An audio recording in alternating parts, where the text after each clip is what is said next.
ప్రియమైన దేవుని బిడ్డలారా, ఒక మాట నీవు మాట్లాడుతున్నావు అంటే అదే గుర్తుపెట్టుకోనండి. నీవు మాట్లాడుతున్నావంటే నీవు బలవంతుడు అని మాట్లాడుతున్నట్లే అర్థం.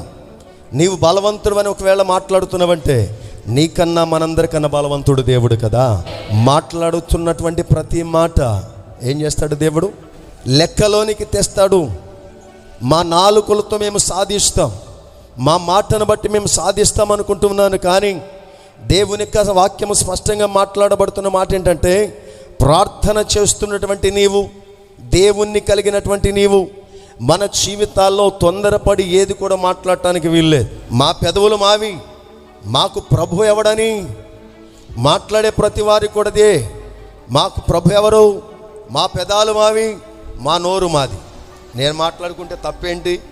మాట్లాడటానికి స్వేచ్ఛ లేదనుకోవచ్చు, ఇది ఒక స్వేచ్ఛ ఉంది. వాక్ స్వాతంత్ర్యం ఉన్నదనే సంగతి తెలియబడుతుంది. కానీ నాలుగు